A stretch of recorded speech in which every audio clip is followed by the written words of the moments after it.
I should have known something was wrong when Tara spent 45 minutes getting ready for a dinner reservation she claimed to care about.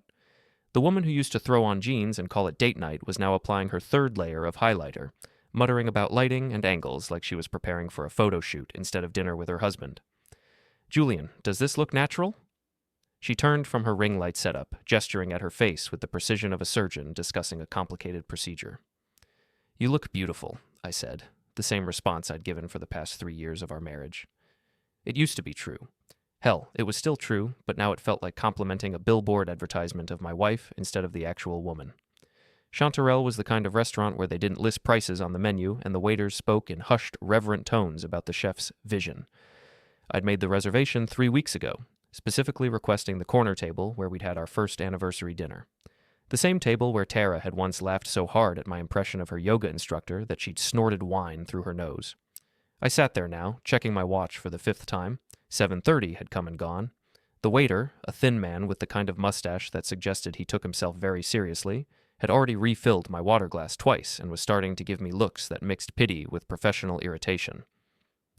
At 7:50, my phone buzzed. "Stuck in traffic. Just tell me what you wanted." I stared at the message for a long moment, reading it 3 times to make sure I understood correctly. Tell her what I wanted? Over text? While she was supposedly stuck in traffic on the way to dinner I'd planned for weeks? The waiter appeared at my elbow. "Sir, would you like to order an appetizer while you wait?" "Actually," I said, sliding my phone back into my pocket, "bring me your most expensive bottle of wine, something that costs more than my car payment." He raised an eyebrow but nodded. "The 2015 Chateau d'Yquem, perhaps? It's $450. "Perfect," I typed back. Nothing anymore.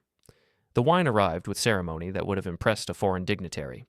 The waiter poured exactly 2 ounces into my glass, swirled it with the expertise of a chemist, and waited for my approval. I took a sip. It tasted like liquid gold mixed with the bitter realization that my marriage had become a performance art piece where only one of us knew we were acting. "Excellent choice, sir." I drank the entire bottle over the course of 2 hours, savoring each sip while mentally calculating exactly how much each swallow cost. $18.75 per sip, if you were keeping track. Which I was, because apparently that's what my life had become, a series of expensive mistakes measured in precise financial increments. The restaurant slowly emptied around me. Couples finished their romantic dinners, families gathered their children, and business associates concluded their deals. I sat alone at our anniversary table, drinking wine that cost more than some people's monthly rent, wondering when exactly my wife had stopped considering me worth the effort of showing up. My phone remained silent. At 10:15, I paid the check, left a tip that would have covered a nice dinner at a normal restaurant, and walked out into the cool October air. The drive home took 12 minutes, during which I practiced the conversation I thought we'd have. The reasonable adult discussion about priorities and respect and the basic courtesy of showing up when you say you will. I pulled into our driveway and immediately noticed that Tara's car wasn't there. Not stuck in traffic then, just stuck in a lie. The house felt different when I walked in. Not empty exactly, but hollow, like a movie set designed to look like a home but lacking any actual warmth. Tara's ring light was still set up in the living room, casting harsh shadows on the walls. Her laptop sat open on the coffee table, surrounded by the debris of her daily content creation, protein powder containers, resistance bands, and at least 6 different lip glosses. I was headed upstairs to change out of my suit when I saw it. Her phone, sitting on the kitchen counter, screen up and unlocked. Tara never left her phone unlocked. Ever. She guarded that thing like it contained state secrets, which, as it turned out, it basically did. I should have walked away. Should have gone upstairs, changed clothes, and waited for her to come home so we could have that reasonable adult conversation. Should have respected her privacy and trusted that whatever was on that phone, she'd tell me about it when she was ready. Instead, I picked it up. The first thing I saw was our text conversation, my nothing anymore sitting there like a small bomb in a field of her typical emoji-heavy messages. But it was the conversation thread above ours that made my stomach drop. "Chase," I opened it. "Can't wait to see you tonight. Wear that thing I like. The red one. You know it. Room 405 is ready." What if Julian gets suspicious? He won't. Guy's completely clueless. Too busy with his boring real estate stuff to notice what's right in front of him. The messages went back weeks. Photos I'd never seen. Plans made while I was at work. Conversations about me that made my chest tighten with a combination of rage and humiliation that I'd never experienced before. But it was the calendar entry that really did it. "Chase, Suite 405, 7:30 p.m. Right there, scheduled at the exact same time as our dinner reservation. She hadn't been stuck in traffic. She'd been stuck in a decision between her husband and her trainer, and she'd chosen the trainer. Worse than that, she'd chosen him and then lied about it so casually, so effortlessly, that I had to wonder how long this had been going on. I set the phone down exactly where I'd found it and walked upstairs, changed out of my suit and hung it carefully in the closet, right next to the dress she'd bought for tonight but apparently decided not to wear for me. Then I sat on the edge of our bed and started planning. The next morning, Tara acted like nothing had happened. She bounced into the kitchen at 7 a.m., already dressed in workout clothes that probably cost more than most people's rent, and started making one of her complicated smoothies that required 6 different supplements and a blender that sounded like a jet engine. "Sorry about last night, babe," she said without looking at me, focused on measuring out her protein powder with the precision of a pharmacist. "Traffic was absolutely insane. You know how it gets on Route 9. "Right," I said, sipping my coffee and watching her performance. "Traffic." She glanced up, and for just a second I saw something flicker across her face. Guilt, maybe, or just the effort of maintaining the lie. But then she smiled, that influencer smile, the one she used in her videos, and the moment passed. "We should reschedule," she said. "Maybe somewhere closer to home next time?" "Maybe." After she left for the gym, or wherever she was actually going, I called my best friend Danny.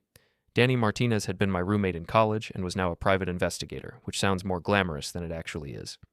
Mostly he followed cheating spouses and ran background checks for law firms, but he was good at it, and more importantly, he was discreet. "Julian," he answered on the second ring. "Please tell me you're calling because you want to grab lunch and not because you need my professional services."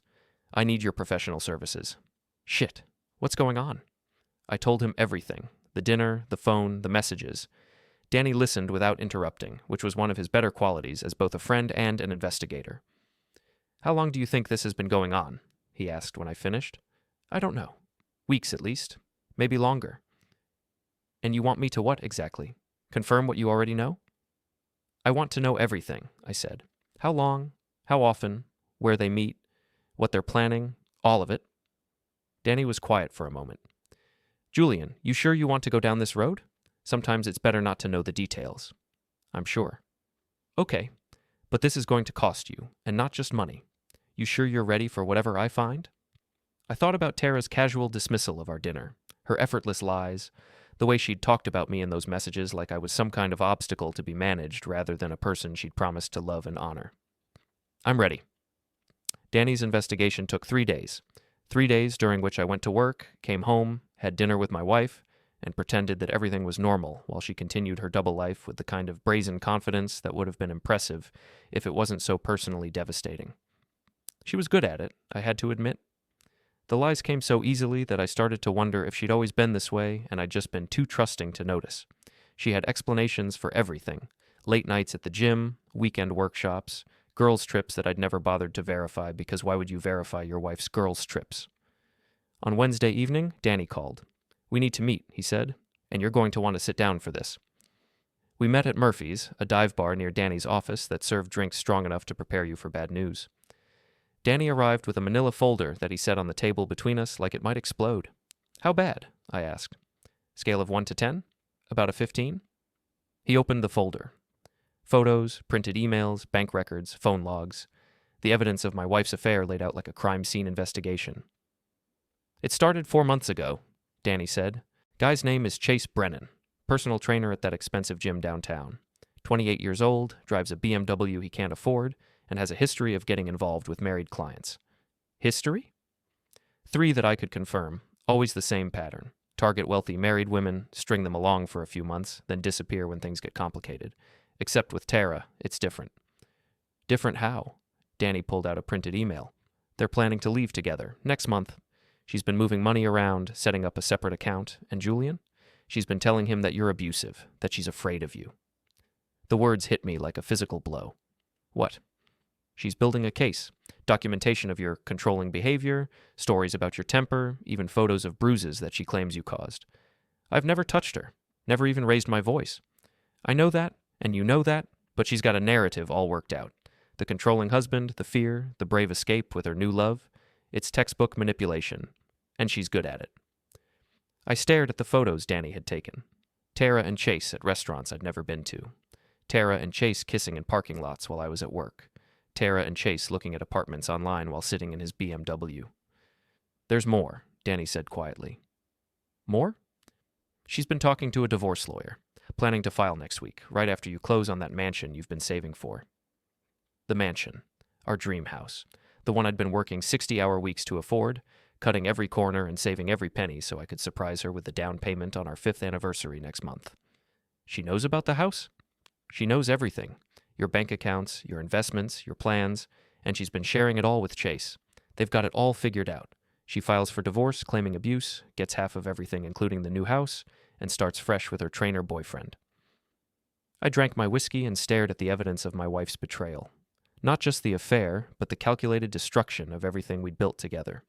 The lies weren't just about hiding her relationship with Chase, they were about stealing my life and handing it to him. What do you want to do? Danny asked. I thought about it. Really thought about it. I could confront her, demand explanations, try to save a marriage that was already over. I could file for divorce first, try to protect my assets, fight her lies in court. Or I could do something else entirely. I want to beat her at her own game, I said finally. Danny grinned. Now you're talking my language. The first step was protecting the mansion. Tara thought she was so clever, planning to cash in on a house she'd never even seen, but she'd made one crucial mistake. She assumed I was as naive as I'd been pretending to be. I called my lawyer, Marcus Webb, first thing Thursday morning. Julian, good to hear from you. How's the house hunt going? That's actually why I'm calling. I need to make some changes to the purchase agreement. What kind of changes? I want to put the house in my mother's name. There was a pause. Your mother's name? Julian, that's going to complicate the mortgage situation significantly. My mother's paying cash. Another pause, longer this time. Cash? Julian, that's a $2 million house. I know. Can you make it happen? Of course, but can I ask why? Let's just say I want to keep my options open. Marcus had been handling my real estate deals for 5 years. He was smart enough not to ask too many questions when a client suddenly wanted to restructure a major purchase, especially when that client was going through what was obviously a personal crisis. I'll need your mother's financial documentation, proof of funds, all the usual paperwork. I'll have it to you by tomorrow. My mother, Elizabeth Hayes, was 72 years old and had more money than she knew what to do with. My father had been a successful investment banker before he passed, and my mother had spent the last 15 years turning his already substantial portfolio into something approaching obscene wealth. She lived modestly, drove a 10-year-old Honda, and got genuine pleasure from outmaneuvering people who underestimated her. When I called and explained the situation, she listened without comment until I finished. So your wife is planning to steal half of everything you own, including a house she thinks you're buying, and you want me to buy it instead so she gets nothing. That's the basic idea. I like it. When do you need the money? Closing is next Friday. Consider it done. And Julian? Yeah, Mom? I never liked her anyway. The second step was documenting everything. Danny had given me enough evidence to bury Tara in any divorce proceeding, but I wanted more. I wanted her complete and total destruction, the kind of comprehensive defeat that would leave her with nothing but the clothes on her back and the realization that she'd tried to con the wrong person. I installed security cameras around the house, hidden ones that would record her comings and goings. I started keeping detailed records of her lies, cross-referencing her stories with Danny's surveillance reports. I opened my own separate bank account and began moving money, not to hide it from her, but to protect it from her inevitable legal assault. Most importantly, I started acting like the clueless husband she thought I was. Babe, I said. Friday night over dinner, I've got some exciting news. Tara looked up from her phone, where she'd been responding to comments on her latest Instagram post about finding your authentic self, or some similar bullshit. What's that? I closed on the mansion today. We're officially homeowners. Her eyes lit up with the kind of genuine excitement I hadn't seen from her in months. Not excitement about our future together, I realize now, but excitement about the asset she was planning to steal. Really? Oh my God, Julian, that's amazing. She actually put down her phone. When can we move in? Next month. I want to get some work done first, maybe hire a decorator. I have so many ideas, she said, and I could practically see the dollar signs in her eyes. This is going to be perfect. Perfect for her and Chase, she meant. Perfect for the new life they were planning with my money. I can't wait to see it, she continued. Can we drive by this weekend? Sure, I said. I'll give you the full tour. That night, after Tara fell asleep, I sat in my study and planned the next phase. I had the house protected, the evidence documented, and my assets secured. Now I needed to start dismantling her support system. Tara's world revolved around her online presence and her circle of influencer friends. Women like Jessica Chen and Amanda Foster, who spent their days taking photos of their breakfast and their evenings at exclusive events, networking with other people whose entire careers depended on maintaining an image of perfection. These women were loyal to Tara only as long as she was useful to them. The moment she became a liability, they'd drop her faster than a failed sponsorship deal. I started with Jessica.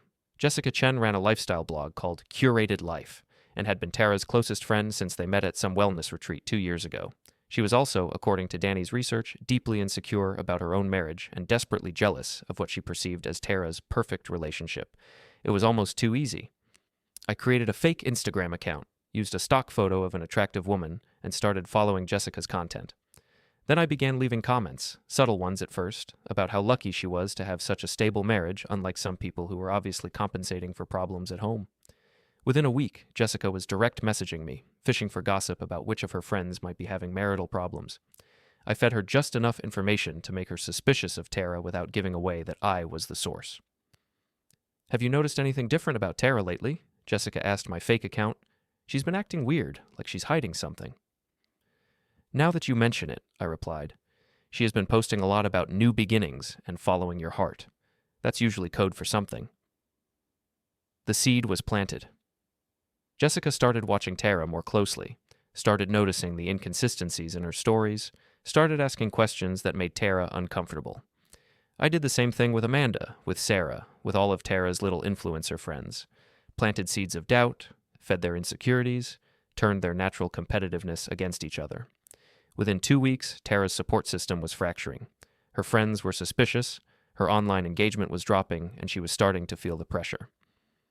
"I think Jessica's jealous of me," she told me one evening, completely oblivious to the fact that I was orchestrating her social destruction. "She's been asking all these weird questions about our relationship." "That's strange," I said. "What kind of questions?" "Just weird stuff.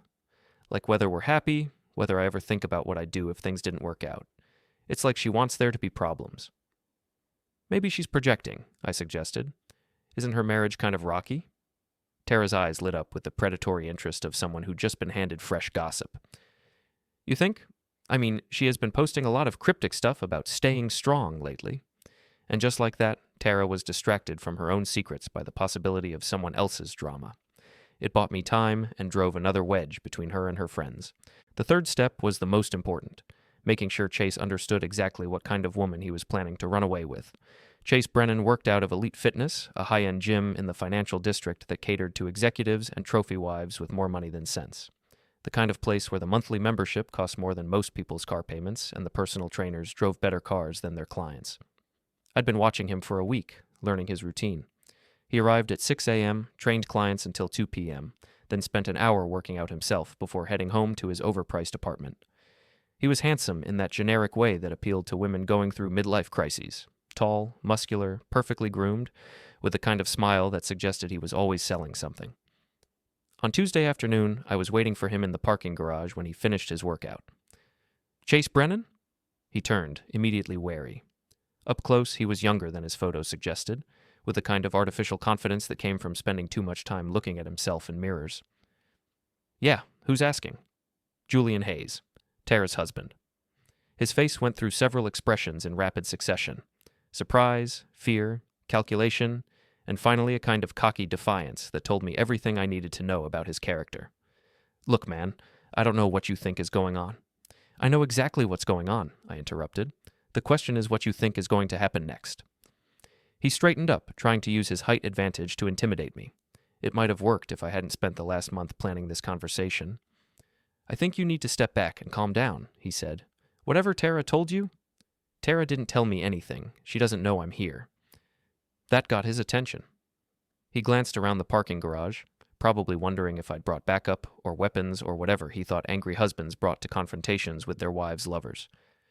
"What do you want?" he asked. "I want you to understand what you're getting into." I pulled out my phone and showed him the photos Danny had taken. Chase and Tara at restaurants, Chase and Tara in hotel rooms, Chase and Tara looking at apartments. Nice work, I said. Very thorough, but here's what you don't know. I swiped to the next set of photos. Chase with his previous targets.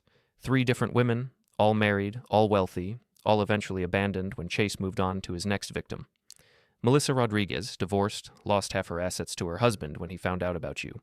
Jennifer Walsh, still married, but her husband cleaned out their joint accounts after she started giving you money. Sarah Kim, divorced, bankruptcy, moved back in with her parents. Chase's confident expression was starting to crack. See the pattern? I continued. You target wealthy married women, string them along for a few months, take what you can get, then disappear when things get complicated. Except this time, things are already complicated. You don't know what you're talking about. I know that Tara's been moving money around, setting up accounts you don't know about. I know she's been documenting fake abuse allegations against me. I know she's planning to take you for everything you're worth the same way she's planning to take me. That wasn't entirely true, but Chase didn't know that, and the doubt I saw creeping into his eyes told me he was starting to wonder if the woman he thought he was manipulating might actually be manipulating him. She loves me, he said, but there was less conviction in his voice now. She loves what you represent, I corrected. A way out of her marriage with someone she thinks she can control. But here's the thing about Tara. She doesn't actually love anyone but herself. And the moment you stop being useful to her, you'll find out exactly how disposable you really are. I put my phone away and stepped closer to him. So here's what's going to happen, I said quietly. You're going to end things with my wife. Today. You're going to tell her it was fun, but you're not ready for anything serious. You're going to disappear from her life completely. And if I don't, then you're going to find out what happens when someone tries to steal from the wrong person. It wasn't a threat, exactly. More like a promise. But Chase heard the certainty in my voice and took a step back. You're crazy, he said. No, I replied. I'm thorough. Ask Melissa Rodriguez. Ask Jennifer Walsh. Ask Sarah Kim. They'll tell you exactly how thorough I can be when someone tries to destroy my life. I turned and walked away, leaving Chase standing alone in the parking garage with the uncomfortable realization that he might not be the predator in this situation after all.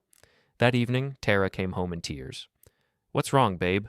I asked, playing the concerned husband perfectly. Chase broke up with me, she sobbed, apparently forgetting that I wasn't supposed to know who Chase was. Chase? Her face went white as she realized her mistake. I mean, he's my trainer, and he said he can't work with me anymore, and I really liked him, and... Your trainer broke up with you? Not broke up. We were friends, and now he says it's not professional, and I'm just upset, because I thought we had a connection, you know? I held her while she cried, stroking her hair and making soothing noises while she mourned the loss of the man she'd been planning to leave me for. It was almost enough to make me feel sorry for her. Almost. It'll be okay, I whispered. You'll find another trainer. But we both knew she wasn't crying about losing a trainer.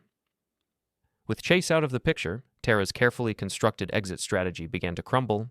She still had the fake abuse documentation, still had her secret bank accounts, still had her divorce lawyer on retainer.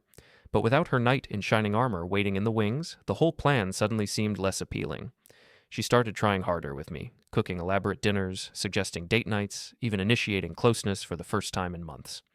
It was pathetic and heartbreaking and infuriating all at once, watching her try to salvage a marriage she'd been planning to destroy just weeks earlier.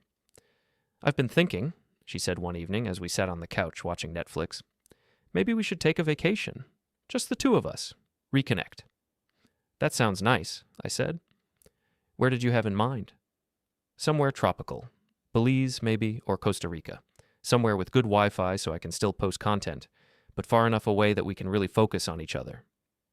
Somewhere without extradition treaties, she meant. Somewhere she could disappear with my money if her domestic plans fell through.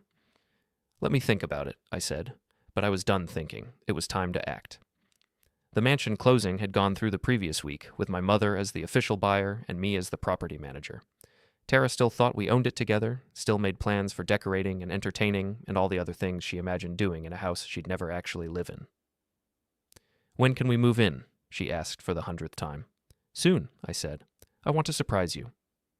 And I did. On Friday evening, I told Tara I had a surprise for her, something special to celebrate our new beginning. What kind of surprise? She asked, applying lipstick with the precision of a surgeon. You'll see. I drove her to the mansion, a sprawling colonial on 5 acres in the most exclusive neighborhood in the county. The kind of house that screamed old money and established success, the kind of house Tara had been dreaming of her entire adult life. "Oh my God," she breathed as we pulled into the circular driveway. "Julian, it's perfect." "Wait until you see the inside." I led her through the front door, past the marble foyer and the crystal chandelier, into the living room where I'd spent the afternoon setting up my final surprise. Tara stopped when she saw them. Danny, my mother, Marcus Webb, and 3 other people she didn't recognize but who obviously weren't there for a housewarming party. "Julian?" she said, her voice small and uncertain. "What's going on?" "Tara," I said, "I'd like you to meet some people. You already know Danny and my mother. This is Marcus Webb, my attorney. This is Detective Sarah Morrison from the Fraud Division. And this is Dr. Jennifer Walsh, a psychiatrist who specializes in documenting false abuse allegations." Tara's face went through the same progression of expressions I'd seen on Chase's face in the parking garage. Surprise, fear, calculation, and finally a desperate kind of defiance. "I don't understand," she said. "I think you do," I replied. "But let me explain anyway." I walked over to the coffee table where I'd laid out the evidence. Photos, bank records, emails, text messages, recorded phone calls. The complete documentation of her affair, her lies, her theft, and her planned destruction of our marriage. 4 months ago, you started an affair with Chase Brennan. You've been planning to leave me, take half of everything I own, and start a new life with your trainer boyfriend. You've been moving money, documenting fake abuse allegations, and building a case to destroy my reputation and steal my assets. Tara's eyes darted around the room, looking for an escape route that didn't exist. I would never... "You scheduled your affair for the same night as our anniversary dinner," I continued. "You lied about being stuck in traffic while you were actually in a hotel room with another man. You've been telling Chase that I'm abusive, telling your divorce lawyer that I'm controlling, and telling your friends that our marriage is falling apart. Julian, please." "The only problem with your plan," I said, "is that you tried to con someone who's smarter than you are." I gestured to the room around us. "This house? The one you've been planning to take half of in the divorce? It belongs to my mother. Has from the beginning. The bank accounts you've been tracking? Most of the money's been moved to accounts you don't know about. The abuse allegations you've been documenting? We have recordings of you admitting they're fake." Tara looked around the room desperately, finally focusing on Detective Morrison. "He's lying," she said. "He's been abusing me for months. I have documentation, I have photos." "Photos of bruises you gave yourself," Dr. Walsh interrupted. "I've reviewed your medical records. No emergency room visits, no documented injuries, no reports to police or doctors, but plenty of social media posts showing you engaged in activities that would have been impossible if you were actually being abused. The money you've been moving to your secret accounts," Detective Morrison added, "constitutes theft from joint marital assets. The false police reports you filed last week are a felony. The fake evidence you created is fraud." Tara's defiance crumbled. She looked at me with an expression I'd never seen before. Complete and total defeat. "What do you want?" she whispered. "I want you to sign these papers," I said, handing her a document Marcus had prepared. "A confession to the affair, the theft, the false allegations, and the fraud. In exchange, I won't press charges, and you'll get exactly what you deserve from our marriage." "Which is?" "Nothing." She read through the papers, her hands shaking. "This says I admit to everything. This says I give up all rights to any marital assets. This says I agree to a divorce with no alimony, no property settlement, nothing. That's right. I'll be left with nothing." "You'll be left with exactly what you brought to this marriage," I corrected. "Your car, your clothes, your social media accounts, and whatever money you had before we got married. Everything else belongs to me, and you tried to steal it." Tara looked around the room one more time, searching for sympathy or support or some way out of the trap she'd built for herself. She found none. "And if I don't sign?" Detective Morrison answered that one. "Then you'll be arrested for fraud, theft, and filing false police reports. You'll spend the next few years in prison, and when you get out, you'll still have nothing except a criminal record." Tara signed the papers. As she handed them back to me, she looked up with tears streaming down her face. "I loved you," she said. "At the beginning, I really did love you." "I know," I replied, "but you loved the idea of what you could take from me more." The divorce was finalized 3 weeks later. Tara moved out of our house and into a studio apartment across town, taking only what the settlement agreement allowed: her personal belongings, her car, and the clothes on her back. Her social media following evaporated once word got out about the affair and the fraud charges she'd barely avoided. Her influencer friends disappeared even faster, distancing themselves from the scandal that could have tainted their own carefully curated brands. Chase, meanwhile, had left town entirely. Danny tracked him to Phoenix, where he was apparently starting fresh with a new gym and a new set of potential victims. I sent copies of our evidence file to the Phoenix police, along with contact information for his previous targets. He'd have a harder time running his con games with a documented history following him around. The mansion became my mother's weekend retreat, though she let me use it whenever I wanted. I'd spend Saturday mornings there, sitting on the back patio with coffee and the newspaper, looking out over the gardens that Tara had planned to redesign, and the pool where she'd imagined hosting parties for her influencer friends. It was peaceful in a way my life hadn't been for months. 3 months after the divorce, I ran into Jessica Chen at a coffee shop downtown. She looked uncomfortable when she saw me, probably wondering how much I knew about her role in Tara's social circle and her attempts to dig up dirt on my marriage. "Julian," she said nervously, "how are you doing?" "Better than expected," I replied. "How's Tara?" Jessica's expression shifted to something between pity and disgust. "I wouldn't know. We don't really talk anymore." "That's too bad. You two seemed close." "Yeah, well, turns out I didn't really know her as well as I thought." None of them had, I realized. They'd all been friends with the version of Tara she'd presented online, the carefully curated image of the perfect wife living the perfect life. When that image cracked and revealed the calculating, manipulative woman underneath, they'd all scattered like roaches when the lights came on. "She tried to call me last week," Jessica continued, apparently needing to unburden herself to someone. "Wanted to reconnect and rebuild our friendship. But after everything that came out, the lying, the cheating, the fake abuse stuff, I just can't." "I understand," I said, and I did. Tara had burned every bridge she'd ever built, destroyed every relationship she'd ever cultivated, all in service of a plan that had been doomed from the moment she underestimated the man she was trying to destroy. "She seemed so perfect," Jessica said quietly. "Her marriage, her life, everything. I was actually jealous of her. She was very good at maintaining appearances. Too good, I guess." I left Jessica at the coffee shop and drove home to the house Tara and I had shared for 3 years. It felt different now, lighter somehow, like a weight had been lifted from the walls themselves. I'd had it professionally cleaned and redecorated, removing every trace of her presence except for one thing, a framed photo from our wedding day. I kept it on my desk in the study, not out of nostalgia or lingering affection, but as a reminder of how completely someone could fool you, how easily trust could be weaponized, how important it was to pay attention to what people did rather than what they said. In the photo, Tara was smiling at the camera with what looked like genuine joy and love. But now, knowing what I knew about her capacity for deception, I could see something else in her expression. Calculation. Even on our wedding day, she'd been performing for an audience, creating content for the story she was telling about her perfect life. 6 months after the divorce, Danny called with an update. "Thought you'd want to know?" he said. "Tara's working at a department store in the mall, retail sales, minimum wage plus commission. How's she doing?" About as well as you'd expect. Apparently she's been trying to rebuild her social media presence, but it's not going well. Hard to sell the lifestyle brand when you're living in a studio apartment and working retail." I felt a brief flash of something that might have been pity, but it passed quickly. Tara had made her choices, calculated her risks, and lost her bet. The consequences were hers to live with. "She asked about you," Danny continued. "What did she want to know?" "How you're doing, whether you're dating anyone, whether you ever talk about her." "And what did you tell her?"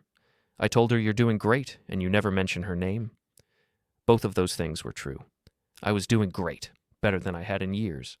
And I never talked about Tara, never thought about her unless something specifically reminded me of her. She'd become irrelevant to my life in a way that would have devastated her if she'd known. Tara had spent her entire adult life crafting an image of importance, of being someone worth watching and following and envying. To discover that her ex-husband had moved on so completely that he didn't even think about her anymore would have been the cruelest blow of all. But I wasn't cruel. I was just done.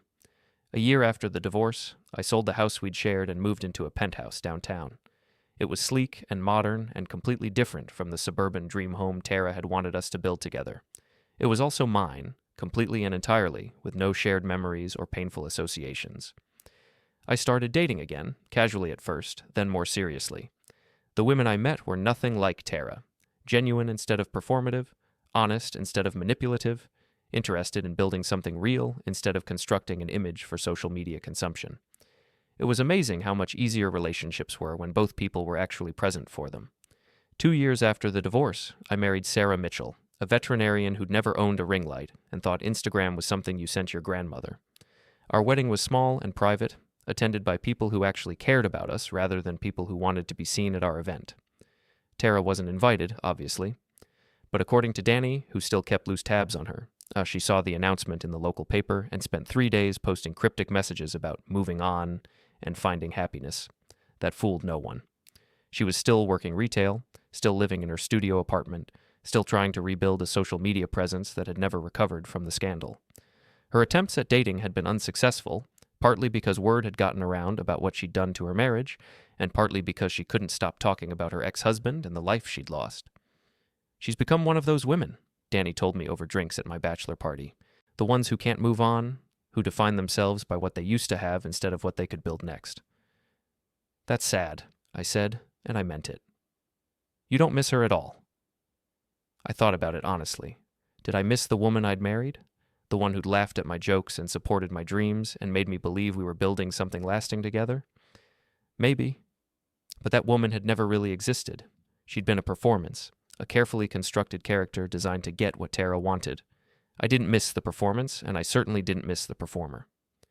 "No," I said, "I don't miss her at all." And that was the truth.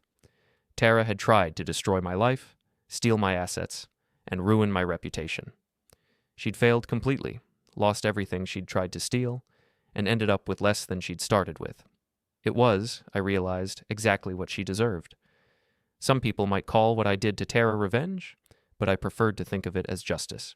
She'd made a calculated decision to betray our marriage, steal my money, and destroy my life. I'd simply made sure that her plan backfired in the most comprehensive way possible. She'd tried to play a game she didn't understand against an opponent she'd underestimated. The results were predictable and appropriate. The mansion she'd planned to steal became my mother's retreat. The money she'd tried to hide was safely in my accounts. The reputation she'd tried to destroy was intact and stronger than ever. The life she'd tried to ruin had become better than it had ever been. And Tara? Tara got exactly what she'd earned. Nothing. 3 years later, as I sat in my penthouse office overlooking the city, I got a call from an unknown number. I almost didn't answer, but something made me pick up. "Julian?" The voice was familiar, but different, smaller, and less confident than I remembered. "Tara. I know I probably shouldn't be calling. I know you probably don't want to hear from me. What do you want, Tara?" I wanted to apologize for everything, for the affair, for the lies, for what I tried to do to you. I waited, but she didn't continue. "Okay," I said finally. "That's it? Just okay?"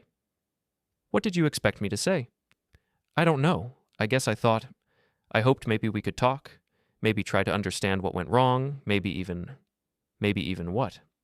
Maybe find a way to forgive each other." I looked out the window at the city spread below me, at the life I'd built from the ashes of our marriage, at the future that stretched ahead of me bright and clear and completely free of her influence. "Tara," I said gently, "I forgave you a long time ago, but that doesn't mean I want you in my life."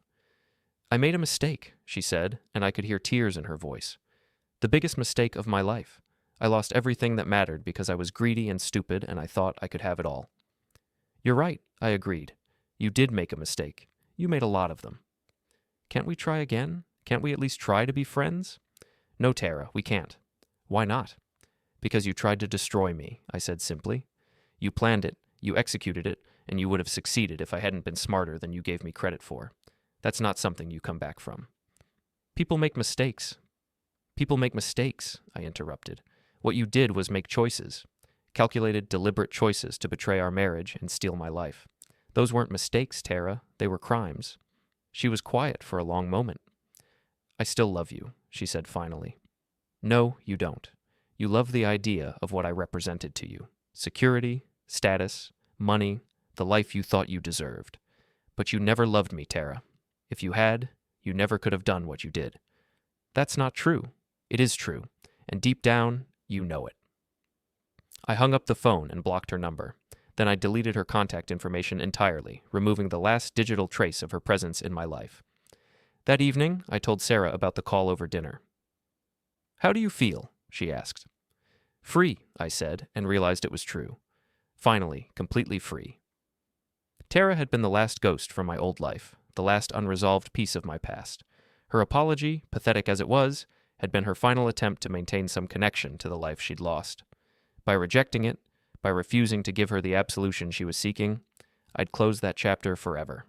She would have to live with what she'd done, live with the consequences of her choices, live with the knowledge that she'd destroyed the best thing in her life for nothing. That was her burden to carry, not mine. I had moved on. I had built something better. I had won. And she would spend the rest of her life knowing that she had lost everything because she'd tried to steal from someone who was smarter, more patient, and more ruthless than she could have imagined. The mansion wasn't for her. It never had been. But more than that, the life she'd wanted, the security she'd craved, the status she desperately sought, none of it was for her either. She'd had it all, and she'd thrown it away for a fantasy that was never going to last. Now she had nothing, and I had everything. It was exactly the way it should be,